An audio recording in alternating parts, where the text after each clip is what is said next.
ping means it's U534 time again, folks. Welcome to the channel. Another U534 U-boat restoration video.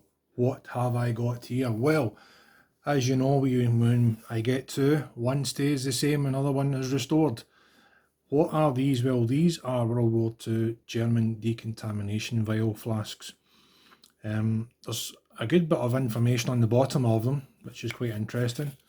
And I'm going to clean that up. Anybody that wants to know more about them, it is there on the bottom. I will put it in the description as well, and you can do your research. There's quite a few things online about these, but these were recovered from U534, and one is worse than the other. They're both Bakelite, that sort of first stage plastic. It was produced, and as you can see, this one is quite degraded, which is unusual. There could be of other elements that have caused that to deteriorate. The wee bits of string obviously absolutely deteriorated over time.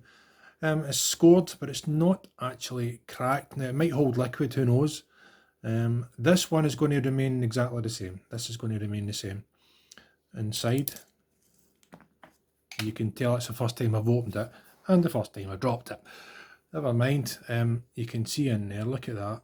It's full of dirt, so that's going to have to get washed out. And also, you can see just in there it's full of stuff. That needs a wee clean out, just a gentle clean out to get whatever's in there out of there. Or what I might just do is clean the top and leave the insides the way they are. I think that's what I'll do. I'll just clean the top so it goes on a bit better, and leave it exactly like that. Looks quite nice. However, this one is slightly better. The string, I think what we'll do is we'll replace that, or I might just keep it with the string, but I'm cautious that this might end up coming off altogether. I might just keep the string. I'll see how it goes. This is a stranger one. Well, that one's got, it needs stuck quite clean in there, and this has got this top bit of the bottle there as well. That's interesting. Oh, I dropped that as well. There we go. And inside, it's a lot cleaner. It's going to be cleaner time I'm finished with it. What am I going to do with this? Well, as we can't put this in the bath, as we call the electrolysis bath, but we have got another way. We're going to restore the Bakelite. We're going to try, should I say. What we're going to do, this one's staying the way it is. It's got a lovely brown to it. See how this one's slightly, that one's brown and this one's a little bit more tanny colour. What we're going to do is we're going to clean it up in a mild soapy water and get rid of everything we can. I'm going to take this string off first, and then I'm going to get a bit of Brasso. Yes, that's right, Brasso, and buff it gently and try and take some of the markings off. And then you use, is it liquid gold? Liquid gold wood preserver, believe it or not. Have a look on YouTube at some of those old radios with Bakelite, the ones that our grandfathers and grandmothers used to have in the old days. And you see them in junk shops and antique shops now, really.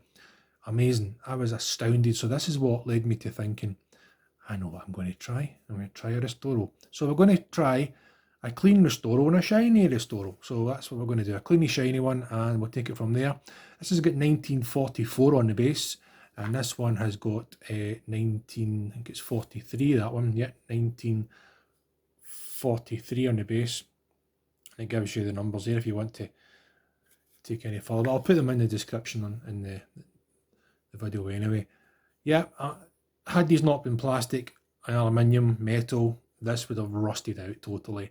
The fact is, I say that the thicker the metal, the longer its chances of it existing. The thinner, like butter knives, you've got pen knives, things like that, just degrade so quickly and they become just silt in the bottom of the ocean. So that's what we're going to do. We'll clean all this up.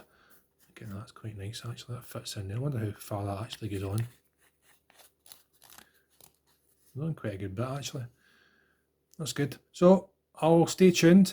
I'm going to put it in for a wash in the sink when the wife's out, so she doesn't see me doing it in the kitchen and I don't get any grief, as I normally do, but don't tell her I said that. Anyway folks, hope you enjoyed this, and stay tuned and we'll see how this little chap here comes up clean. Well, I've gave it a good clean. As you can see, this is a clean one now. It's Bakelite clearly diminishes over time as well. Same as any plastic will deteriorate, loses its colour, you know, different variations in the colour begin to come through and get stained. But you can see there the actual colour. Difficult in the camera. Just at the bottom of the neck there was the sort of very nice brown colour it was once. The little stopper, which is interesting, has got a thread on it, so that thread's in first and then this thread's in after. So what I've done is I've just left, there's no point in gluing that in there. That's a nice wee touch. This one here, yeah, that's original. The string just started to disintegrate off it totally, so I just pulled that off. Pointless having that on it. But yeah, that's another showpiece. It's a German decontamination sort of flask. So I used a bit of Brasso on that, and then I used a steel brush, not a steel brush, a steel wool, a Brillo pad, just to get some of the really coarse up. It's a bit scuffed, but that's what you've got to try and do to get these things cleaned up. But yeah, and some very light sandpaper on it as well to get up what I can. You can see how faded this is. So the Brasso, I would say, only works on Bakelite that's maybe not been sitting in the bottom of the ocean for decades. However, we're going to try the liquid gold, and we're going to try it live. This is going to see what it's like. It's a product in America. It's used mainly for wood preservation. In fact, what I'm going to show you in one of my other videos is wood from behind the captain's quarters, and I'm going to preserve that. It's raw wood, and it's not untreated, so I'm just going to give it some of this liquid gold as well, but I'll do it in another video. It's designed for wood, but this liquid gold is brought up some really good Bakelite artifacts or Bakelite second-hand goods in the past online.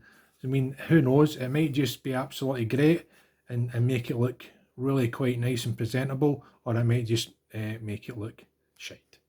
So we'll soon find out. But anyway, who cares? These would have been lost to the bottom of the ocean forever, never to have been seen again, and just to have decayed into absolute silt and whatever else. So we've got these, we're going to put them on our display, but let's get this liquid gold on this and see if it actually does improve Bakelite look.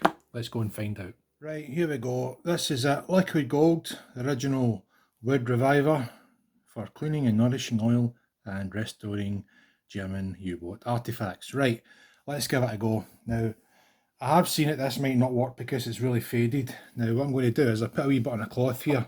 So let's give a test bit and see how that bottom, oh, here we go. Oh, look at that. Holy smokes, that's great, isn't it?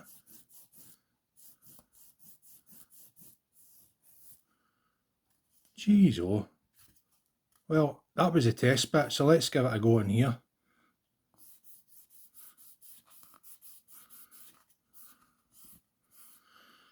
It does bring it up, but as I maybe suspected, it doesn't actually revive the full colour. Now, I did hear that you can do that. See there? That's totally faded. See that? That's not coming back anytime soon. But that's brought that up nice, actually. Try a wee bit just to show you again. I mean, I just used one dab of that. Now, there is another way to do this, is to use wood stain and put the actual colour of the Bakelite back in. You see there? It's making it shiny. It does make it look better, right? Definitely, but it's not restoring it the way I want. So I'm going to try, the next thing is take this off, give it another wash, and try the wood stain and see if that works. No idea, but hey, let's give it a go. Well, I used a bit of the wood stain on the top. Remember, this was really pink, and look at that. That's only one gentle coat with a bit of cloth, and that's quite remarkable. It's actually brought it right back to sort of brown. So what I'm going to do is I'm going to do the rest of the whole flask, and I'm going to do the you can see it's still a bit light there, and you turn it around, it gets darker to where a lot of it was put on. So that's really absolutely perfect. So I'm going to go and get this painted the rest of it and then let it set, give it a buff, and then I'm going to use the liquid gold wood reviver, and we'll see what we've got at the end. But that's quite promising. It's better than what it looked like for sure. It was really pinky, wasn't it? Jeez, oh. Anyway, here we go. Well, that's it finished. As you can see, I've actually added in just a replacement bit of string, slightly smaller no doubt, but it was enough to get it around the circumference of that. But again, you can just give a sort of rendition of what you can do with a bit of wood stain and the liquid gold. So that's it finished. It does look a lot better, I think, than the original. As you can see, that's slightly damaged and warped and marked, and then I've just buffed it up, as I said, and then done a nice wee bit of coat. Still keeps it quite sort of not bang on flush smooth, but it's smoother enough than what it was. I hope you enjoyed this clip, and it's nice to see that side by side with one which was similar to how it started off. Thanks for watching my videos, and thanks for the thumbs up. It's always welcome to fellow military enthusiasts. All the best, bye bye for now.